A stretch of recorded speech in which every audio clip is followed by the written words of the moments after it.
언제나 내 모습 너무나 부끄러워 찬양드립니다. 언제나 내 모습 너무나 부끄러워 무릎으로 주님께 기도로 가오니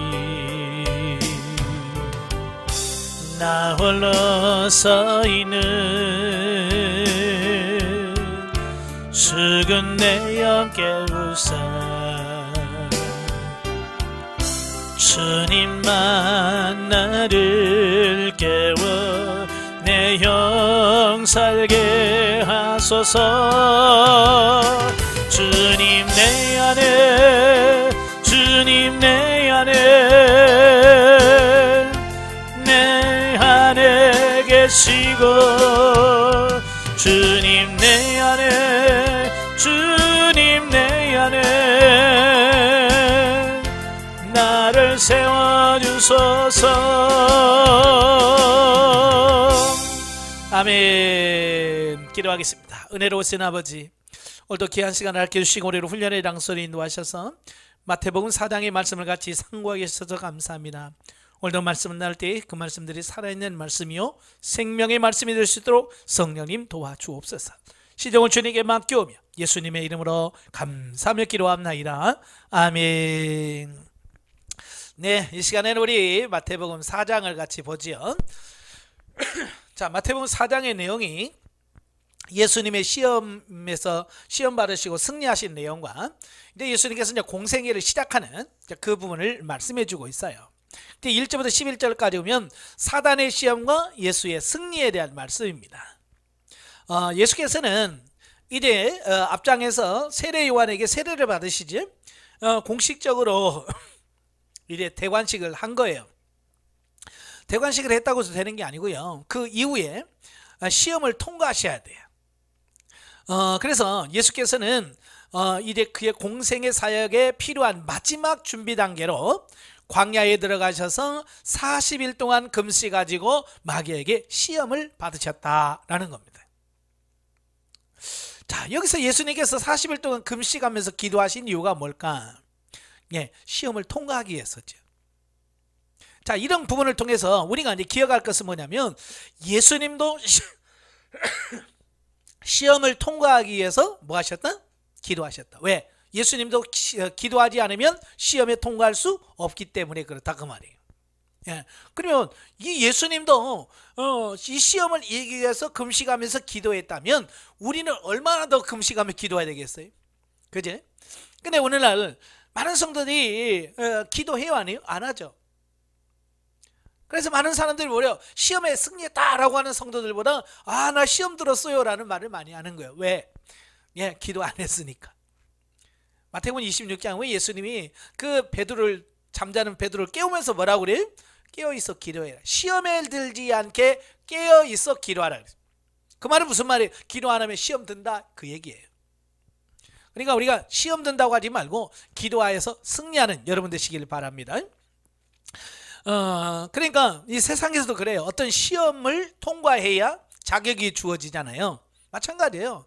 예수님도 이제 메시아로서 우리의 구세주가 된다는 말이에요. 그것이 그냥 되어지는 것이 아니라 이런 시험들을 테스트를 통과했을 때 가능하다. 자, 오늘도 우리도 마찬가지예요. 하나님께서 우리를 테스트하셔요. 정말 쓰실 수 있나? 만약에 거기서 시험에 통과하지 않는다면 우리는 하나님의 일꾼, 쓰실 수 없는 사람이 되는 거예요. 그래서 우리가 시험에 들지 말고 시험을 통과하는 자가 되길 바라요. 자, 예수님도 마귀에게 3가지 시험을 받으셨습니다. 3차례에 걸쳐서 시험 받았죠. 예수님도 시험 받았다면 우리 아마 당연히 시험 받아야 되겠죠. 그죠? 예, 첫 번째 시험이 뭐냐? 돌로 떡덩이를 만들어서 금식으로 인한 굶주림을 면하라는 것입니다. 이게 사단이 예수님을 시험하는데 40일 동안 금식하셨으니 예수님께서는 뭐요? 얼마나 배가 고프시겠어요. 그죠? 그 배고픈 그 약점, 육신이 뭐가 제일 강력한 욕구냐면 사람의 3대 욕구가 있다고 그러잖아요. 식욕, 성욕, 명예욕. 이 3가지. 이 세 가지 중에서 제일 강한 게 뭐냐? 식욕이에요. 먹는 거. 그래서 예수님께서 40일 동안 금식기도 하시니까 얼마나 배고프시겠어요. 근데 사단이 뭐라고 말했으면 너 하나님의 아들이잖아, 능력 있잖아, 이 돌 떡처럼 생겼잖아, 이걸 떡으로 만들어 먹어. 어찌 보면 굉장히 뭐라 그럴까요? 그 지금 현재의 문제를 해결할 수 있는 가장 지혜로운 것처럼 보인다고 말이에요. 배고픈 사람 왜 먹을 것 만들어 먹으라는 저는 쉬운 게 어디 있어요.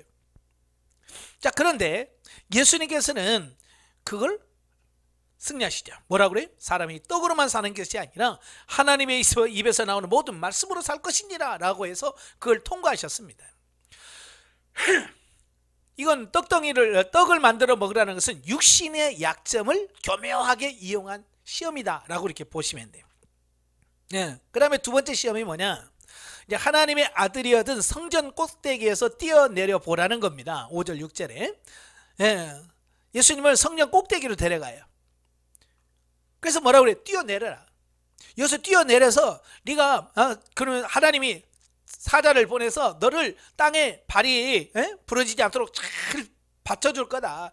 근데 많은 사람들 앞에서 야 대단하다, 어떻게 저기서 높인데 떨어졌는데도 저렇게 안 다쳤냐, 대단하다 라고 해서 너를 우러러 볼 거고 존경할 거고 너를 하나님의 아들로 인정할 거다, 그 얘기거든요. 이건 뭘 말하냐? 이건 그 명예욕이죠. 사람이 가지고 있는 명예욕을 자극한 어떤 정신적 약점을 이용한 시험이라. 이게 첫 번째는 육체의 약점을 이용한. 그래, 배고픈 사람은 뭐 눈이 뒤집힌다고 그러잖아요. 눈에 뒤집히는 그 육신의 약점을 가지고 공격했다면, 이제는 뭔가 누구한테 인정받고 싶고 존경받고 싶고 하는 정신적 약점, 이걸 가지고 파고든 거죠. 그때 예수님께서 뭐라 그래요? 주 너희 하나님을 시험하지 말라. 통과하셨어요. 그래서 세 번째 시험은 뭐냐? 이제 천하 만국과 그 영광을 줄 테니까 자기의 절하라는 거죠.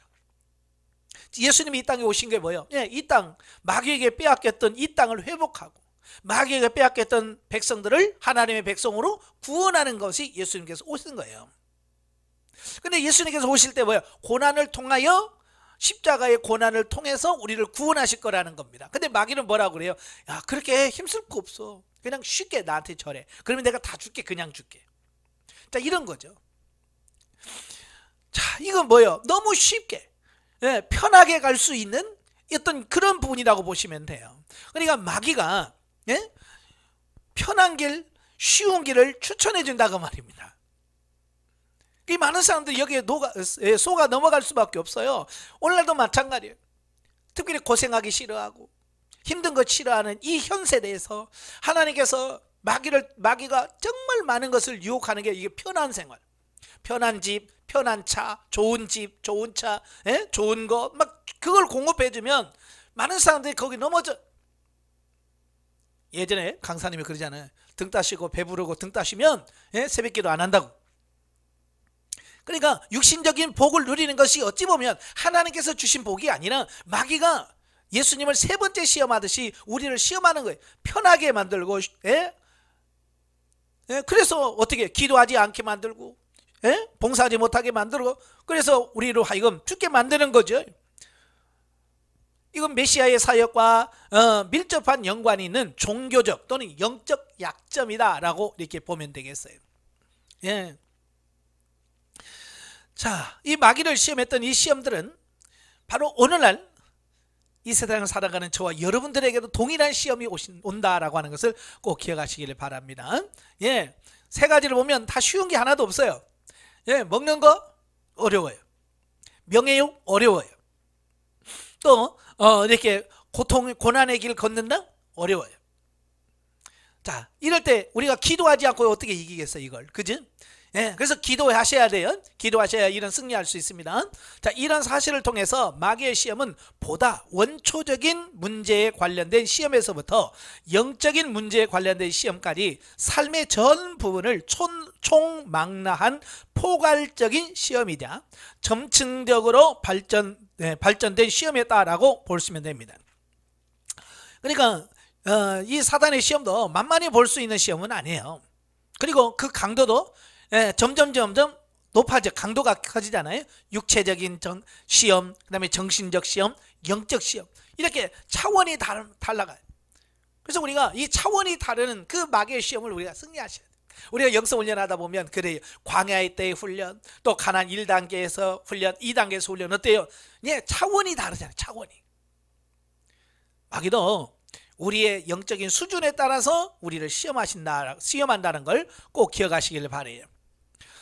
자, 그러나 예수님께서는 그 어떤 시험에도 굴복하지 않고 하나님의 말씀을 무기 삼아 마귀를 물리치셨는데, 이것은 단 한 차례의 시험만으로 마귀에게 굴복한 인류의 조상 아담의 실패와 너무 대조가 된다. 자, 예수님은 3번의 시험에 다 승리하셨어요. 근데 우리 조상 아담은 어때요? 한 번에 끝났잖아요. 아담과 하와는 뭐예요? 이거 먹어라, 먹는다, 네가 하나님처럼 된다, 그 한마디에 그냥 선악을 알게 하는 열매를 다 먹었잖아요. 네. 그래서 첫째 아담은 실패했지만 둘째 아담 대신 예수 그리스도는 어때요? 시험에서 승리하셨다라고 하는 것을 보여주고 있습니다. 자, 여기서 주는 교훈이 뭘까? 여기서 주는 교훈은 첫째, 성도들은요 시험을 당할 때 친히 우리와 같은 시험을 받으셨으나 결코 실패하지 않으시는 예수 그리스도를 굳게 의지해야 된다는 것을 말씀해 주고 있습니다. 예, 우리가 시험을 받으셨으나 승리하신 그 예수님을 바라보고, 아, 예수님께서 이렇게 하셨구나, 우리도 그렇게 해야 되겠다. 그래서 히브리서 12장 2절에 뭐라고 그래요? 믿음의 주여 온전케 하시는 이 예수를 바라보자 그랬잖아요. 예, 승리하신 그분을 바라보면서 우리가 어떤, 예를 들어서 회사를 시험 본다라고 하면 그 앞에 선배들이 가서 어떻게 시험 봤습니까? 면접은 어떻게 봅니까? 예, 이런 걸 정보를 얻지 않겠어요? 그제? 마찬가지예요. 우리가 예수 그리스도를 따라가면 예수 그리스도가 어떻게 이기셨는지, 어떻게 승리했는지, 그걸 통해서 우리로 하여금 어때요? 승리할 수 있는 방법, 길을 열어주신다, 그 말이에요. 두 번째로는 성도들은요 예수 그리스도의 좋은 군사로서 하나님의 전신갑주로 무장하되 특히 성령의 검 곧 하나님의 말씀을 무장해야 된다 그랬어요. 예, 에베소 6장 11절 17절까지 보면 사도 바울이 에베소 교인을 향해서 하나님의 전신갑주를 취하라고 말합니다. 자, 그러면서 구원의 투구, 믿음의 방패, 그 다음에 의의 흉배, 진리의 허리띠, 평안의 복음의 신발. 자, 이건 다 뭐예요?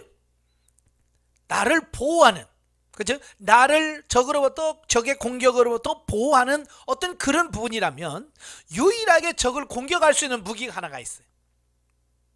예, 성령의 검, 곧 말씀이에요. 자, 믿음도 방패예요. 그래서 믿음인 뭐예요? 방패 막는 겁니다. 사단이 공격 왔을 때 믿음의 방패로 탁 막았을 수 있어요. 그러나 공격할 수는 없어요. 그래서 유일하게 사단을 공격해서 이길 수 있는 게 뭐냐? 말씀인 거예요, 말씀.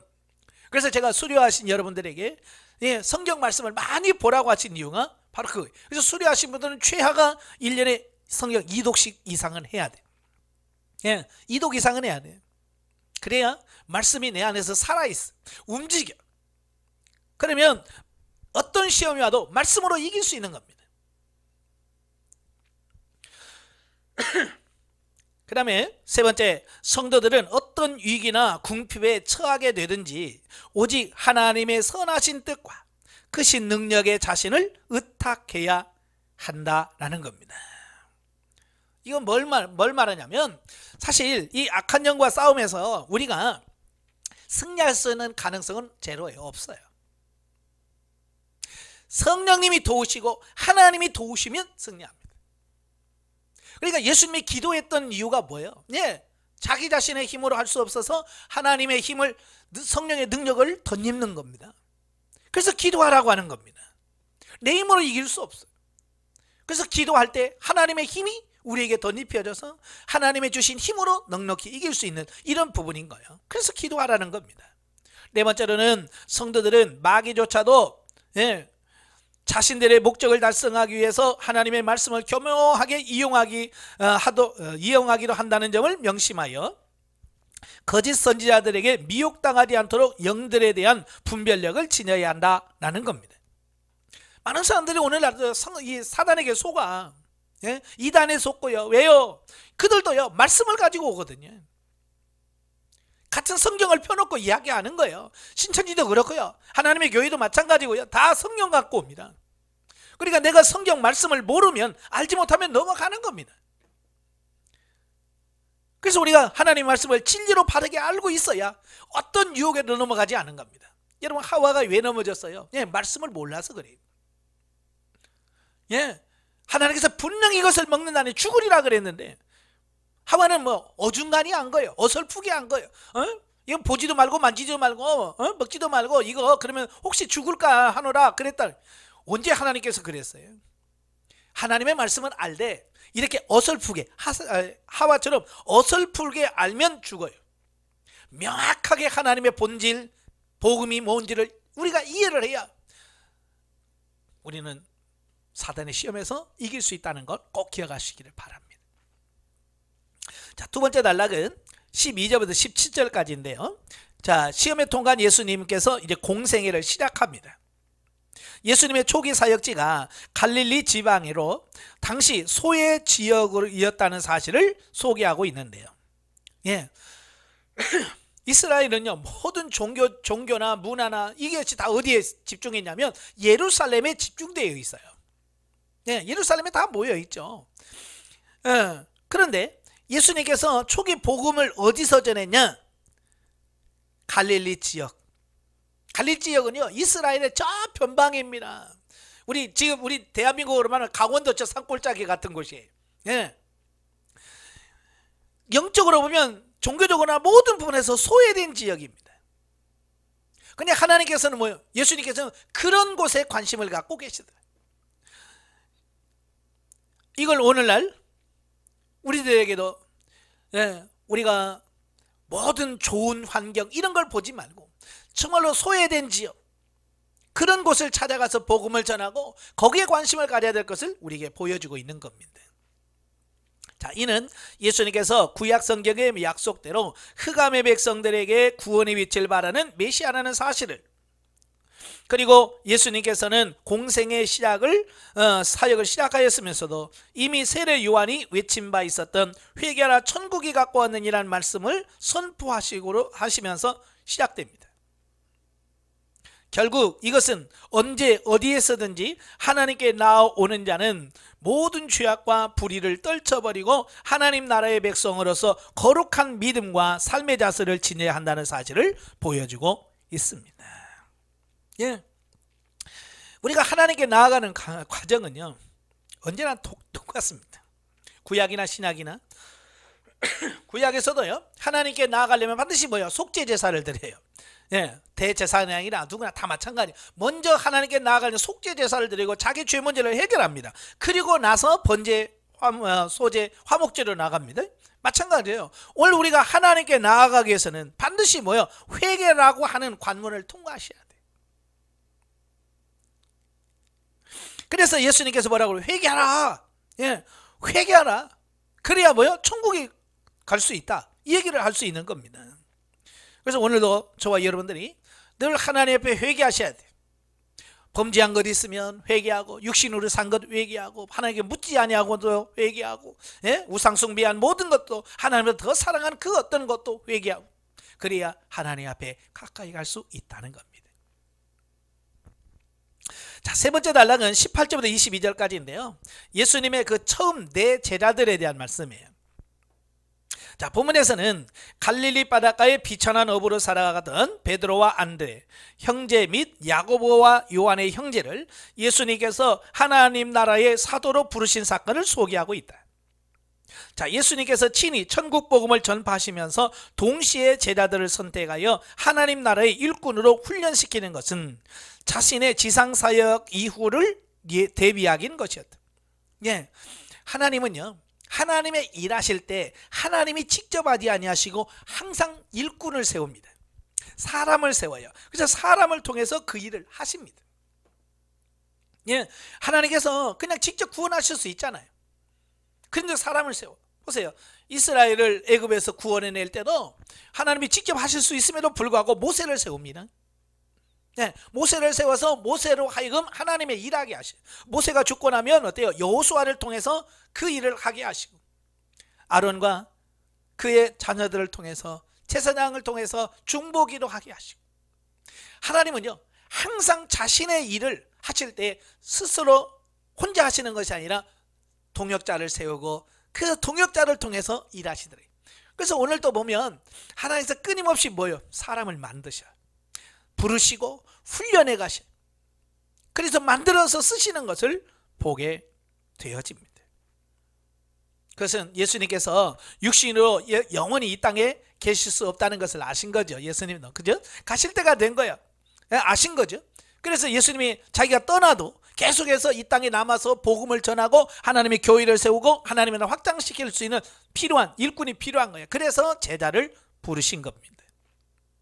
즉 예수님의 부활과 승천 이후에 예루살렘과 온 유대와 사마리아 땅끝까지 이르러 복음이 증언이 되도록 하기 위해서 미리 제자를 택하셔서 3년간의 훈련 기간을 거치셨다라는 겁니다.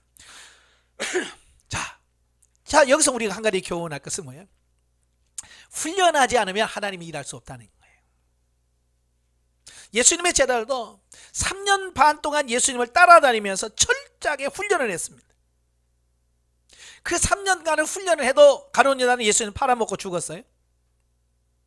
그 3년을 했는데도 불구하고 베드로는 나 예수 모른다고 3번 부인합니다. 3년 반 훈련 받았지만 어때요? 예수님께 붙잡히는 순간 베드로와 요한을 빼고 다 도망갔어요. 물론 베드로는 뭐 얼찍이 따라갔지. 예.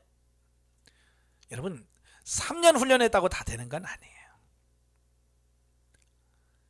우리는 죽을 때까지 해야 돼요. 우리가 3년간 훈련을 했지만 3년 훈련 가지고 돼요? 안 되죠. 우리는 죽을 때까지 훈련을 해야 돼요. 단 우리가 3년의 훈련 과정과 또 수료자 과정이 3년, 그래서 6년 동안 훈련을 받습니다. 처음에 시작할 때 이거 언제 하나 라고 하지만 금방 끝나. 그래서 모든 과정을 마칠 때 되면 늘 부족한 걸 느껴. 왜? 훈련이라고 하는 것은 끝이 없는 거예요. 특별히 영성훈련이라는 것은 내가 육신을 가지고 있는 나는 끊임없이 육신과 싸워서 이기는 영적 싸움, 영적 훈련이 계속된다는 걸 기억하시기를 바랍니다. 그래서 예수님 제자들이 훈련했듯이 우리도 열심히 훈련하셔야 됩니다. 자, 넘겨서 하나님의 부르심을 받은 자들에게 요구되는 자세는 즉각적인 순종과 헌신이다, 그 말이. 그러니까 예수님의 제자가 될 수 있는 조건이 뭐냐? 다른 거 아니에요. 뭐 세상적인 스펙, 뭐 돈, 환경 이런 거 아니에요. 오직 하나님의 말씀에 즉각적으로 순종하고 헌신할 수 있는가, 이걸 하나님께서 보신다고 말이에요. 그래서 베드로나 다른 제자들 보세요. 나를 따르라 라고 한 말이 어때요? 다 버리고 떠났잖아요. 베드로, 안드레, 그리고 야고보와 요한은 예수님께서 그들을 제자로 부르셨을 때 그물과 배와 부친을 버려두고 즉시 예수님을 뒤쫓았다라는 겁니다. 이렇게 순종한 사람은 제자 될 수 있는 자격을 갖춘 거예요. 근데 대부분의 사람들은 어때요? 하나님께서 너 쓰겠다 그러면 아니요, 좀 있다가요, 나중에요, 좀 더 내 맘대로 살다가요, 뭐 이러면 온갖 우리는 핑계를 대면서 안 가려고 한단 말이에요. 그러니까 우리가 주님의 제자가 될 수 없는 거예요. 주님의 제자들은 한결같이 뭐예요? 즉시. 나중에 마태도 부릅니다. 세관에서 일하다가 예수님께서 나를 쫓으라라고 한마디 어때요? 모든 걸 접어두고 따르잖아요. 이런 순종할 수 있는 여러분이 되셔야 돼요. 만약 세상의 모든 것을 여전히 버리지 않고 하나님께 헌신하는 자가 있다면 그는 결코 하나님 나라에 합당한 자로 인정받지 못할 것이다. 예, 주님이 나를 부르셨을 때 세상 것 놓지 않고 여전히 쥐고 있다면 주님을 온전히 따를 수가 없습니다. 다 버리고 가셔야 돼. 예수님이 뭐라고 그래요? 쟁기든 자가 뒤를 바라보는 것은 하나님 나라에 합당치가 않다. 예, 쟁기든 자는요 앞에만 정확하게 바라보고 가야 똑바로 가지, 자꾸 뒤돌아보면 이 쟁기가 비틀비틀해서 제대로 갈 수가 없습니다. 하나님의 나라도 마찬가지. 앞만 보고 정말 하나님 바라보고 모든 것 포기하고 가야 돼요. 그래야 하나님의 신실한 일꾼이 될 수 있다는 거 꼭 기억하시기를 바랍니다. 자, 마지막으로 23절부터 25절까지인데요 예수님의 갈릴리 초기 사역의 개관입니다. 자, 보면은 예수님의 그 초기 갈릴리 사역을 종합적으로 요약한 겁니다. 예, 그래서 갈릴리 초기 사역의 핵심이 뭐냐? 가르치는 일과 전파하시는 일과 고치시는 사역. 이거 예수님의 3대 사역이라고 그래요. 가르치시고 전파하시고 고치신 거예요. 이것은 오늘날 우리 교회가 해야 될 3대 사역과 같습니다. 자, 이러한 사역들은요, 모두 하나님의 나라가 이 땅에서 역동적으로 임하셨음을 증가하는 것들이다. 예, 가르치고 전파하시고 고치실 때 하나님의 나라가 어때요? 역동적으로 살아 움직여지는 어떤 이런 부분들을 보게 되고요, 하나님의 나라가 임했다라고 하는 것을 보여주는 증거들이다, 그 말이에요. 그리고 본문에 나타난 예수님의 3대 사역은 제자들에게 그대로 이임됩니다. 예, 예수님이 하셨던 이 사역은 이제 제자들에게 그대로 이임되고요, 그 제자들에게 주었던 그 사역이 오늘날 예수 그리스도를 머리로 하는 신앙 공동체인 교회의 3대 사명, 즉 교육, 전도, 봉사. 이게 바로 예수님께서 행하셨던 그 3대 사역입니다. 바로 이 사역이 오늘날 우리 교회에 그대로 물려진 겁니다. 그래서 우리도 이 사역들을 몸소 실천하는 저와 여러분이 되어야 됩니다.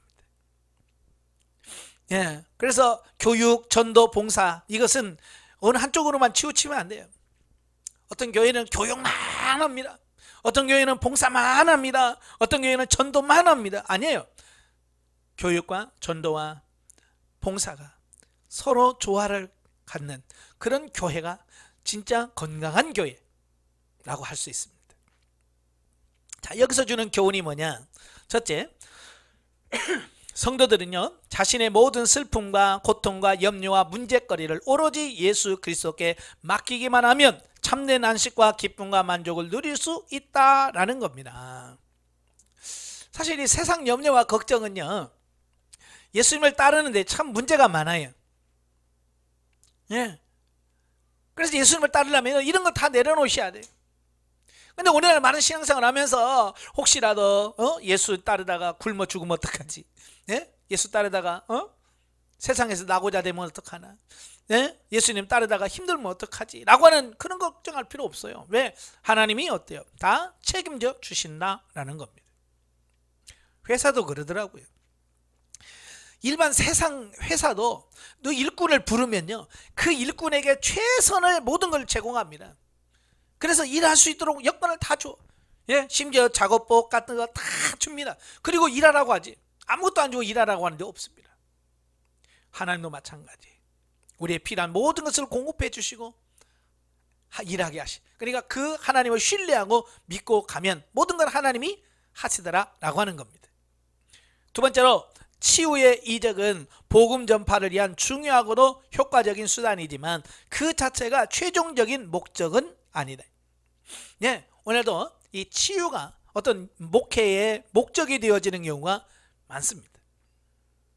그래서 치유센터가 참 많이 생겨났어요.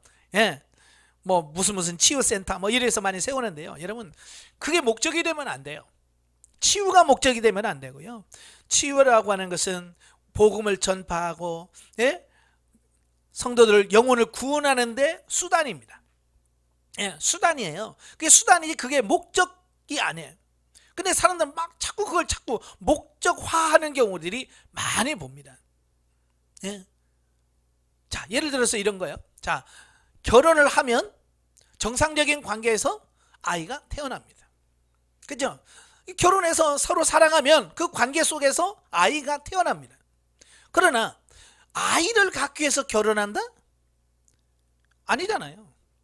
그죠? 분명히 아이는 존재하지만 사랑해서 아이가 생긴 거하고 아이가 목적이 돼서 결혼하는 것은 전혀 다른 거예요. 마찬가지예요. 네, 목회하면서 영혼을 살리기 위해서 치유하는 것은 자연스러운 거예요.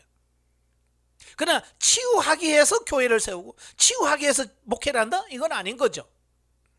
마치 아이를 낳기 위해서 결혼하는 것과 뭐가 다른 거예요. 그래서 이 목적화하면 안 되는 거예요.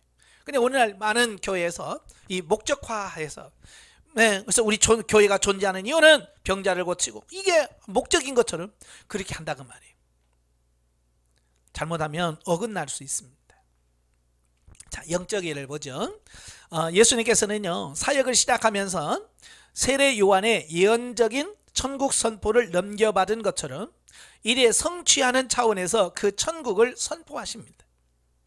그 천국은 곧 하나님께서 성도들의 모임과 개개인의 심령 속에서 친히 통치하시는 현재적 하나님의 나라다. 우리가 보통 천국 그러면 죽어서 가는 내세, 이걸 천국으로 우리가 많이 인식을 해요. 물론 거기도 천국이에요. 그러나 여기서 말하는 예수님께서 회개하라 천국이 가까웠다라고 말하는 이 천국은 바로 내세 천국을 의미하는 것이 아니라 하나님의 통치를 받는 영역. 우리가 이제 하나님의 나라 바셀레야라고 하죠. 바셀레야라고 하는 말은 하나님의 통치, 하나님의 임재가 있는 그곳을 바셀레야라고 합니다. 이게 하나님의 통치가 있고 하나님의 다스림이 있는 그곳이 하나님의 나라, 천국인 거예요. 그래서 오늘도 마찬가지예요. 천국 그러면 내세만 생각하지 마세요. 죽어서 가는 천국만 생각하지 마세요. 현재적, 내가 육신을 가지고 이 땅에 살아가면서 하나님의 통치와 하나님의 임재하심이 있어야 이게 현재적 하나님의 나라, 현세적 천국, 현세 천국이라고. 그러니까 우리가 살아가는 현재의 하나님의 나라가 천국이 이루어졌다. 그래서 현세 천국이라고 하는 말로 하는 겁니다. 바로 죽어서만 천국 누리지 마시고요, 바로 지금 살아있을 때 천국을 누리시길 바랍니다. 가장 기본이 뭐예요? 하나님이 그곳에 임재하셔야 되고 하나님의 통치가 있고 하나님의 다스림이 있을 때 하나님의 나라 천국이 되어지는 거예요. 그래서 그 기본이 뭐예요? 항상 하나님께 묻고 행하는 거라고 그랬죠. 하나님의 통치, 하나님의 임재, 하나님의 다스림, 주님 어떻게 할까요? 라고 묻는 그 순간 하나님의 통치가 내 안에 일어나서 하나님의 나라가 나에게 실현되어지는 지름길이 하나님께 묻고 하는 거예요. 또한 예수님께서는요, 세상에서 고기를 잡는 어부들을 불러서 사람을 낚는 어부로 만드시기 위하여 제자로 부르셨다. 곧 세상에 있는 사람들의 구원 사역을 위해서 어부들을 제자로 부르신 것이다. 또한 예수님은 많은 사람들의 질병과 고통을 치유하셨는데 이것은 장차 나타날 영적인 치유의 역사를 상징적으로 혹은 특징적으로 보여주는 것이다 라고 할 수 있습니다. 물론 많은 사람들은 예수님의 질병 치유의 본질적 의미를 잘 알지 못하고 단순히 육신의 질병 치유 혹은 먹고 배부른 까닭으로 예수님을 따라다녔습니다. 그래서 예수님이 가는 곳마다 수많은 사람들이 모였어요. 왜? 치유받을까 봐, 또 떡이나 줄까 해서. 그러나 예수님께서는요, 말씀하신 복음의 핵심은 영적으로 하나님과 단절되었던 영혼들이 성령님의 역사로 말미암아 그 관계가 회복되어지고 병들었던 영혼들이 영적으로 치유함을 받아 세상에서 자유하며 능히 자기를 이기고 세상을 이기고 악한 원수 마귀를 이겨 승리하게 하는 것이다. 이게 이제 중요한 거예요. 단순히 우리가 예수 믿고 천국 가자 그게 아니에요. 예수 믿고 우리가 구원받고 치유받아서 나를 이기고 세상을 이기고 마귀를 이기면서 승리하는 사람으로 만드시려고 하는 것이 주님이 우리를 부르신 목적인 거예요. 바로 예수님의 질병 치유 사역은 바로 이런 영적 의미가 담겨져 있는 겁니다. 결국은 우리 영혼을 성장시켜서 변화훈련 성장 성숙시켜서 하나님의 일하는 일꾼으로 세우시고 승리자로 만드시기 위해서 이런 일들을 하신다라고 하는 겁니다. 아시겠죠? 마지막 결론입니다. 계시 발신사적 성경 이해는 오늘은 성전이라고 하는 부분을 같이 보도록 합니다. 오늘 이제 5절에 보면 마귀가 예수님을 거룩한 성으로 데려다가 성전 꼭대기에 세웠다 그랬죠. 자, 여기 성전이란 말이 나와요. 이 성전이라고 하는 말은 우리 국어사전에 보니까 뭐라고 되어 있냐면 신도들이 예배를 드리기 위해 세운 건물, 아주 문자적으로 해석을 해놨어요. 그러니까 성전이 뭐냐? 그 믿는 신도들이 모여서 예배드리기 위하여 세운 건물을 성전이라고 이렇게 했어요. 그래서 이 땅에 있는 모든 종교들은 어찌 보면 나름대로 성전이 다 있어요. 불교에는 절이라고 하는 곳이 있고, 예? 또 마호메트 이슬람교는 이슬람 사원이라고 하는, 그런 다 자기들 나름대로의 성전이 다 있습니다. 심지어 무당들도 자기들끼리 예배하는 특별한 장소가 있습니다. 이렇게 모든 종교는 다 나름대로 성전을 가지고 있어요. 그래서 성경에 보면, 구약 성경의 히브리어로 보면 이 성전이란 말을 베트, 이 집이란 뜻이 집. 그 다음에 헤갈, 이 큰 집이란 뜻이에요. 그러니까 성전은 큰 집이다, 큰 집이다라고 얘기하고요. 헬라어로는 히에론, 또 나우스라고 하는데 역시 집, 큰 집, 자 이렇게 말하고 있습니다. 그러니까 이건 모두가 건물을 지칭하는 말입니다. 그래서 성전은 문자적으로 보면 어떤 하나님을 위한, 하나님께 예배하기 위한 어떤 건물의 의미를 가지고 있습니다. 자, 그런데 과연 그 성전이라고 하는 그 문자적 의미에 갇혀 있으면 안 돼요. 이제 이 시간이 흘러가면서 그 성전의 개념이 조금씩 바뀝니다. 자, 원래부터 성전이란 말을 사용했을까요? 아니에요. 성전이라고 하는 말은 후대에 나옵니다. 그러면 제일 먼저 하나님께 예배하기 위하여 세운 곳은 뭘까요? 그게 단이에요. 단. 하나님께 예배하는 장소가 뭐였다고요? 단입니다. 단. 물론 이제 처음 하나님께 제사 드렸다고 하는 말이 창세기 4장에 나와요. 창세기 4장에 아벨과 가인이 자기가 얻은 거 가지고 하나님께 제사를 드렸어요. 아벨은 양으로, 가인은 농사 짓는 자였기 때문에 땅의 소산물을 가지고 하나님께 제사를 드렸습니다. 근데 이게 어떻게 드렸다는 걸 잘 안 나와. 그런데 이 제단이라고 하는 말이 제일 먼저 나온 게 어디냐면 창세기 8장입니다. 노아가 홍수 심판을 끝내고 하나님께서 그 노아의 방주에서 나오라고 하랍니다.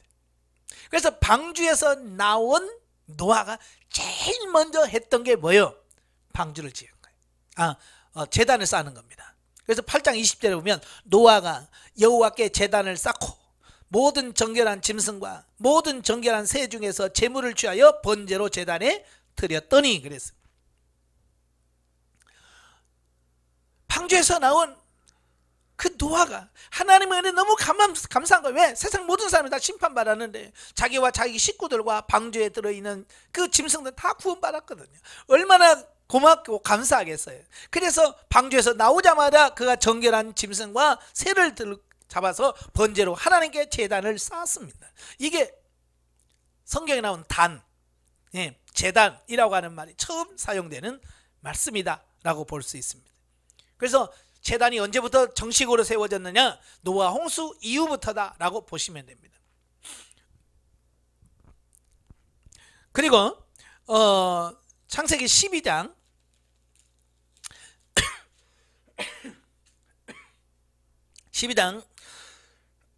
7절 8절에 보면 이래 이스라엘의 믿음의 조상이라고 할 수 있는 아브라함이 나와요.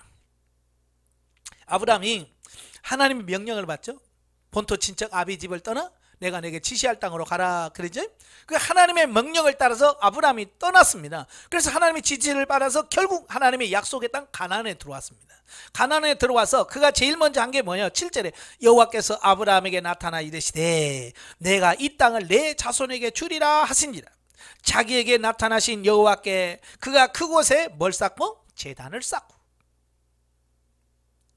거기서 베델 동쪽 산으로 옮겨 장막을 치니 서쪽은 베델이요 동쪽은 아이라. 그가 그곳에서도 또 여호와께 제단을 쌓고 여호와 이름을 부르더니 점점 남방으로 옮겨갔더라. 이스라엘의 조상이라고 할 수 있는 아브라함도 그가 가는 곳마다 뭐요? 제단을 쌓고 뭐요? 하나님 앞에 제사를 드렸더라 라고 하는 겁니다. 이게 언제까지 이루어지느냐? 이스라엘 백성들이 출애굽하고 출애굽에서 시내산에서 성막을 쌓기 전까지는 이 제단에서 항상 하나님께 제사를 드렸습니다. 그러니까 이 제단이라고 하는 것은, 단이라고 하는 것은 어때요? 성막으로 만들어 가기 전까지 하나님께 예배하고 하나님을 만났던 장소가 단 또는 제단이라고 말합니다. 자, 그래서 이제 출애굽기로 넘어가면 출애굽기 25장에 보면 하나님께서 모세를 부르십니다. 그리고 그에게 뭐라고 그래요? 성막을 만들어라 라고 말합니다. 예, 성막을 지으라고 말씀해요. 그래서 모세가 그 하나님의 말씀에 따라서 성막을 만듭니다.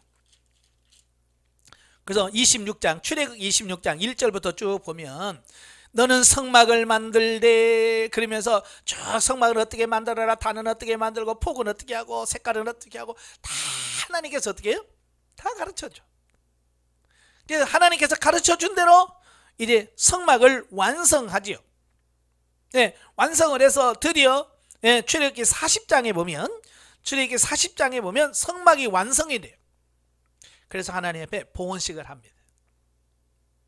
그래서 성막은 광야 때 임시적으로 이동용 제단이죠. 이동용 예배 처소. 왜냐하면 광야는 계속 움직이기 때문에 건물을 만들어 놓으면 이동할 수가 없죠. 그죠? 이동에다가 또 다시 와서 제사 드리고. 그러니까 하나님께서 임시적으로 움직이는, 이동할 수 있는 예배 초소를 만든 것이 뭐냐? 성막입니다. 그러면 왜 하나님께서 성막을 만들려고 했을까? 25장 8절에 나와요. 출애굽기 25장 8절에 보면 내가 그들 중에 거할 성소를 그들이 나를 위하여 짓되 그랬습니다. 성막을 만든 이유가 뭐예요? 하나님이 뭐 한다고요? 거할 성소, 하나님이 머물 장소, 하나님이 통치하시고 다스리는 장소.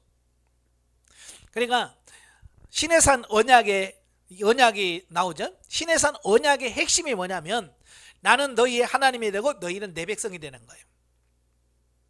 이게 시내산 언약의 핵심이 뭐냐? 하나님이 그들의 왕이 되고 이스라엘은 그들의 백성이 되는 거예요. 그래서 왕이 세워지면 왕이 통치하고 다스릴 수 있는 뭐가 필요해? 집이 필요한 거죠. 보통 나라에 보면 궁궐이 있습니다. 왕이 있으면 그 왕이 들어가서 시물을 보고 거할 수 있는 장소, 궁궐이 필요한 거예요. 예수님도, 하나님도 마찬가지인 거예요. 이스라엘 백성과 그 언약을 맺었잖아요. 나는 너희의 하나님이 되고 너희는 내 백성이 되리라. 이제 하나님이 그들의 왕이 된 거예요.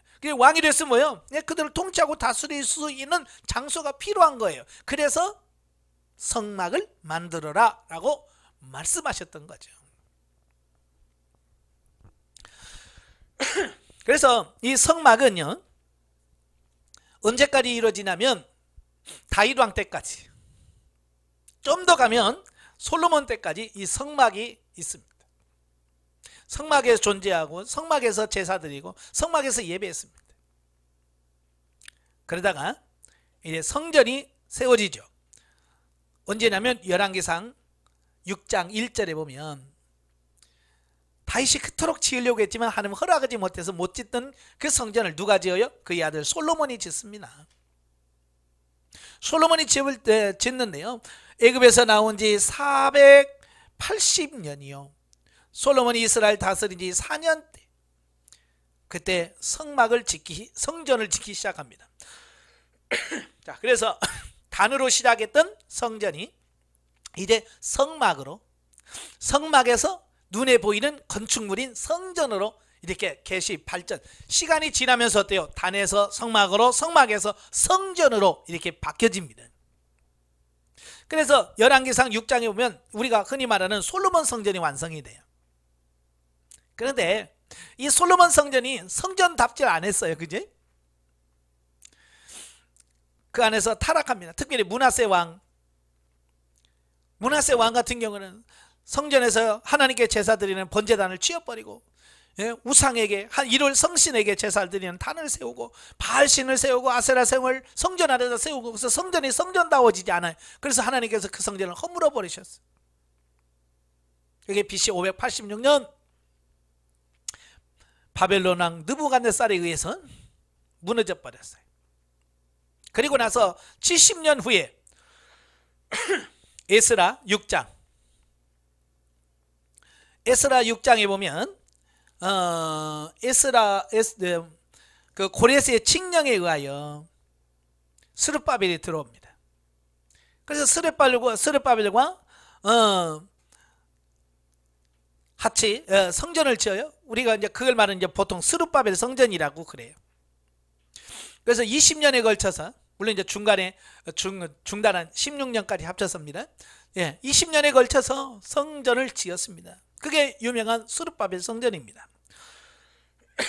그러나 그 성전도 역시 시간이 지나면서 다 허물어집니다. 특별히 안티오코스 에피파네스에 의해서 성전이 무너지고 파쇄됩니다. 그래서 이제 헤롯이 그가 왕이 돼서 유대인들의 환심을 사기 위해서 46년이나 걸쳐서 예루살렘 성전을 짓습니다. 그게 바로 그 헤롯이 지었던 성전이 예수님 당시에 이 땅에 존재했던 그 헤롯 성전입니다. 그러니까 눈에 보이는 성전이 솔로몬 성전, 스룹바벨 성전, 헤롯 성전에서 3번씩이나 있었고요. 그 성전들은 한결같이 다 무너졌다는 공통점이 있습니다. 솔로몬 성전 무너졌고요, 스룹바벨 성전 무너졌고요, 헤롯 성전 무너졌습니다. 이게 무너진다고 하는 것은 뭘 의미할까요? 완벽한 게 아니라는 거예요. 많은 사람들이 솔로몬 성전이 완벽하다고 생각하는데요, 아니에요. 이건 계시 발전사 속에서 한번 지나가는 거예요. 그래서 이 성전도 완벽하지 않다, 예표요 그림자다라고 하는 것을 보여주려고 무너진 겁니다. 그래서 히브리서 9장 9절에 보면 이것은 뭐요? 현재까지 그림자요, 예표요, 모형이라 그랬어요. 비유라 그랬어요. 그러니까 성전은 신약시대 예수님을 통해서 완성되어질 성전의 비유예요. 모형인 거예요. 자, 그러다가 이제 예수님께서 이 땅에 오십니다. 그래서 요한복음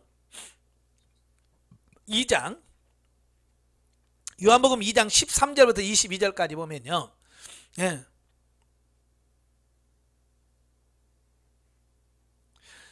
요한복음 2장 13절에서 22절까지 보시면 이 성전의 개념에 대해서 예수님께서 바뀔 것에 대한 말씀을 합니다.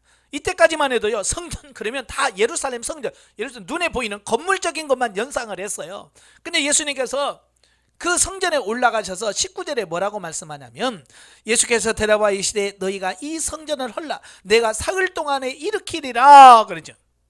이건 뭐요? 예수님께서 이 성전의 개념이 완전히 바뀔 것을 선포한 말씀이에요. 이 성전을 헐라 내가 사흘 만에 세우겠다라고 말합니다. 근데 그 의미를 아무도 못 알아들었어요. 특별히 바리새인이나 이런 유대인들 같은 사람들은 그 말을 이해하지 못하고, 어떻게 하나님의 성전을 허냐, 이게 불경죄다, 이게 성전 모독죄다. 그래서 예수님의 성전 모독죄를 뒤집어 씌웠어요. 예수님 그런 뜻이 아니거든요. 예수님은 이 성전의 개념이 바뀔 거라 그 얘기했는데 그걸 못 알아들으니까 심지어 예수님의 제자들도 그 말을 못 알아듣습니다. 이게 무슨 의미인지 못 알아들어요. 결국은 뭐야? 거기 나오잖아요. 유대인들이 이르되 이 성전은 46년 동안 지었거늘 내가 3일 동안에 일으키겠냐 하더라. 그러나 예수는 성전된 자기 육체를 가리켜 말씀하신 것이라. 요한이 예수님께서 부활하시고 승천하시고 올라가신 후에 성령 받고 나니까 그때 예수님께서 바로 자기 육체를 가리켜서 성전이라고 했구나. 그걸 깨닫는 거야. 나중에서 알렸어. 성전의 개념이 이렇게 바뀌어지는 거예요. 눈에 보이는 성전에서 이제 예수님 자신의 몸이 성전이에요. 그래서 예수님 자신이 성전입니다. 예수님의 몸이 성전인 거예요.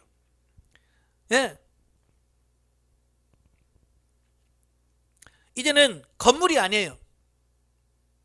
이걸 완벽하게 하나님께서 나타내시려고 하셔서 AD 70년에 눈에 보이는 헤롯이 지은 그 성전마저도 무너져 버렸어요. 지금 예루살렘은 그 흔적도 없습니다. 딱 하나는 통곡의 벽이라고 벽 하나 남았어요. 왜 그랬을까요? 이제 구약적인 그런 성전은 의미가 없는 거다라고 하는 거예요. 이제는 예수 그리스도의 몸이 성전이고, 그 다음에 우리 몸이 성전이다. 그래서 예수님이 승천하시고 나서 이제 성전이 뭐냐? 우리 몸 자신이 성전이다. 그걸 가장 잘 이해하고 깨달은 사람이 누구냐? 사도 바울이에요. 그래서 고린도전서 3장 16절 보면 너희가 하나님의 성전인 것과 하나님의 성령이 너희 안에 계신 것을 알지 못하느냐. 사도 바울은요, 성전의 개념을 명확하게 알았어. 야, 이제 네가 성전이야. 예수 그리스도가 성전이었던 것처럼 이제 너희 예수 그리스도를 믿는 사람들이 나 성전이라. 예. 그래서 누구든지 성전을 더럽히면 하나님이 그 성전 사람을 멸하시리라. 하나님의 성전은 거룩하니 너희도 그러하니라. 예, 우리가 이제 성전이 됐으니까 거룩한 성전으로서 우리의 삶을 살아야 된다, 그 얘기를 하고 있는 겁니다. 성전이 누구라고요? 우리 자신이에요. 예, 고린도전서 6장 19절에도 같은 말씀을 하셔요. 너희 몸은 너희가 하나님께로부터 받은 바 너희 가운데 계신 성령의 전인 줄을 알지 못하느냐. 우리 이제 성령의 전이에요. 이제 성전은 우리라고요. 그걸 어떻게 할 수 있어요? 요한복음 14장 23절에서 예수님께서 이미 말씀하셨어요. 뭐라고요? 예수께서 대답하여 이르시되 사람이 나를 사랑하면 내 말을 지키리니 내 아버지께서 그를 사랑하실 것이요 우리가 그에게 가서 거처를 그와 함께 하리라. 우리가 말씀을 지킬 수 있을 때, 여러분, 말씀을 지킨다라고 말하면 우리가 신령한 집이 건축이 되고 완성이 됐을 때 그 말씀입니다. 우리가 이제 영성훈련을 받을 때 우리가 그 훈련 과정을 통해서 충분히 들었잖아요. 예? 신령한 집을 지어야 된다. 신령한 집이 완성이 된다. 그 말 많이 들으셨잖아요. 바로 그런 거예요. 신령한 집이 완성된다라고 하는 말은 나의 삶 속에서 하나님의 말씀을 평범하게 지켜 행하는 단계가 되면 그 얘기예요. 그러면 뭐요? 우리가 그랬죠. 우리가 누구예요? 삼위 성부 성자 성령 삼위 하나님, 예, 복수잖아요. 예, 우리가 그에게 가서, 그가 누구요? 예, 말씀을 지키고 신령한 집으로 완성된 우리를 말해요. 우리 안에 들어와서 내 안에 거처 삼아 머물겠다, 그 말이에요. 바로 성막을 지을 때 뭐라고 그랬어요? 예? 내가 거할 집을 지어라. 내가 거기에 거하겠다라고 말씀했죠. 예. 왜 내가 성전이 돼야 됩니까? 왜? 그래야 하나님이 내 안에 들어와서 내 안에 거하실 수 있으니까 내가 성전으로 지어져야 된다, 그 말이에요. 그래서 많은 3년 과정을 통해서 우리가 어때요? 신령한 집으로 다 건축이 됐잖아요. 완성이 됐잖아요. 그래서 여러분 안에 삼위 하나님이 거하셔서 여러분 안에 거처 삼아 여러분 안에 거하시는 거예요. 이제 여러분 자신이 성전인 거예요. 이게 굉장히 중요한 겁니다. 예. 그래서 지금은 성전 간다, 성전에 간다, 뭐 성전 건축, 뭐 성전 청소한다, 이 말을 쓰면 안 돼요. 눈에 보이는 건물은 성전이 아니에요. 물론 넓은 차원에서 하나님이 함께 하시니까 교회 건물도 성전이 될 수 있겠지만, 이제는 영적으로 보면 이제 교회는 예배당이에요. 예배하기 위한 집, 건물일 뿐이에요. 정말 성전이 누구라고요? 우리 자신이에요. 여러분 자신 각자가 성전인 거예요. 그래서 이제 말부터 바꾸십시오. 교회 가면서 성전 간다고 하지 마시고요. 교회 건물 지면서 성전 건축한다고 하지 마세요. 그건 아직도 구약적 개념에서 위사고에서 머물러 있다는 거예요. 그거부터 바꾸십시오. 네. 그래서 우리가 성전입니다. 왜요? 삼위 하나님이 내 안에 거하시니까, 머물러 계시니까. 그래서 성전인 거예요. 하나님이 떠나면 나는 더 이상 성전 아니에요. 하나님이 계시니까 성전이지. 끝까지 삼위 하나님 여러분 안에 모시고 이 세상에 사는 날 동안 하나님과 늘 동행하는 여러분 되시길 바라요.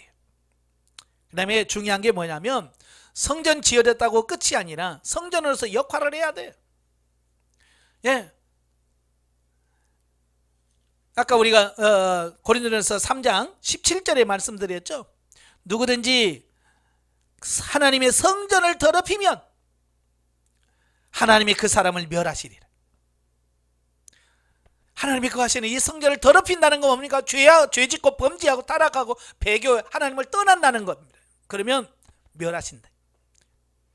그걸 구약에서 보여줬잖아요. 솔로몬 성전 무너졌잖아요. 헤롯 성전 무너졌잖아요. 이런 무너지는 걸 통해서 우리도 마찬가지예요. 우리 성전을 더럽히면 삼위 하나님께서 멸하실 수밖에 없다는 거예요. 그래서 우리 자신이 날마다 거룩하게 하고 정결하고 깨끗게 하는 우리가 되어야 된다라고 하는 겁니다. 자, 이렇게 과거는 단이 성전이었고요, 성막이 성전이었고요, 건물이 성전이었어요. 그러나 예수님 당시에 와서 개념이 바뀌었습니다. 이제는 그건 과거예요. 과거는 건물이 성전이 될 수 있었어요. 그러나 예수님 당시부터 지금까지는 뭐예요? 이제는 예수 그리스도가 성전이요, 저와 여러분, 하늘 신령한 집이 건축이 되어서 삼위 하나님이 모아시는 여러분이 성전인 거예요. 아시겠죠? 우리가 성전입니다. 그럼 여기가 이 성전이 완성이냐? 계시발전사 그러면 이건 완성이 아니에요. 이건요, 완성을 향하여 가는 과정이에요. 진정한 성전은 어디냐? 영원한 하나님의 나라예요. 아시겠죠? 예. 그래서 계시록, 예, 계시록에 보시면 계시록 21장 22절에 보면 이래 새 예루살렘이 임하죠. 마지막에 새 하늘과 새 땅과 새 예루살렘이 다 임합니다. 예. 그래서 예루살렘이 임하는데요, 각 문은 12 진주문이고요, 각 문마다 한 개 진주로 되어 있고요, 길은 다 맑은 유리 같은 정금으로 되어 있습니다. 그런데요, 22절에 보면 신기한 게 있어요. 그 성 안에 내가 성전을 보지 못하였다. 요한이 그 새하늘과 새 땅, 새 예루살렘이 다 임했는데 보니까 성전이 없는 거야. 그렇게 중요한 성전이 없는 거야. 성전 대신에 뭐가 있어요? 바로 뭐예요? 이는 주 하나님 곧 전능하신 이와 및 어린 양이 그 성전이십니다. 예. 예수 그리스도와 하나님, 그분이 자체가 성전이셨어요. 그래서 천국에는요, 더 이상 건물적인 어떤 이런 성전이 필요 없습니다. 모두 하나님이 거하시는 그곳이 성전이니까. 그래서 건물적인 이런 것이 없어요. 결국 우리 자신, 여러분 자신이 성전이고 주님이 나라가 영원한 그 새하늘과 새 땅이 성전 자체라는 걸 꼭 기억하시기를 바랍니다. 자, 이렇게 성전 개념이요, 계시발전사 시간이 흘러가면서 점점 발전해 갑니다. 우리가 아직도 구약적인 저 개념에 머물러서 아직도 건물을 가리켜서 성전이라고 하지 마세요. 아직도 구약적 개념에 머물러 있어서 내 몸이 성전인 걸 못 깨달아. 내 몸이 성전인 걸 못 깨달으니까 아직도 뭐요? 눈에 보이는 것 찾아서 헤매고 돌아다니는 겁니다. 중요한 게 이제는 여러분 자신이 성전이라는 거, 그리고 완전한 성전은 새하늘과 새 땅, 새 예루살렘이 진정한 성전이라는 거, 우리는 그 진정한 성전을 향해서 지금 나아가는 거예요. 이 개념을 잘 인식하시기를 바랍니다. 기도하겠습니다. 은혜로우신 아버지, 시험을 통과하시는 예수님, 예수님도 이 땅에서 시험을 통과하셨기에 메시아 사역을 감당하셨습니다. 오늘 우리도 온갖 시험과 어떤 이런 부분에서 통과할 수 있는 우리들이 되어지게 하옵소서. 기도하지 않고는 이 시험을 통과할 수 없다고 말씀합니다. 우리가 열심을 다해서 기도하면서 이 훈련의 과정을 잘 통과할 수 있도록 우리 하나님 도와주옵소서. 하나님, 이제 성전의 개념이 바뀌었습니다. 이제는 건물이 아니라 우리 자신이 삼위 하나님이 거하시는 성전이라고 말씀합니다. 우리 안에 삼위 하나님께서 거하시고 내 안에 계신 그 하나님과 날마다 교제하며 교통하면서 이 세상을 살아갈 수 있도록 주님 도와 주시옵소서. 그래서 영원한 하나님의 나라, 정말로 그 새하늘과 새 땅이 임하는 그 날까지 우리가 끊임없이 성장하고 성숙해 가는 우리가 될 수 있도록 도와 주시옵소서. 예수님의 이름으로 감사하며 기도합나이다. 아멘. 하나님께 온돌입니다.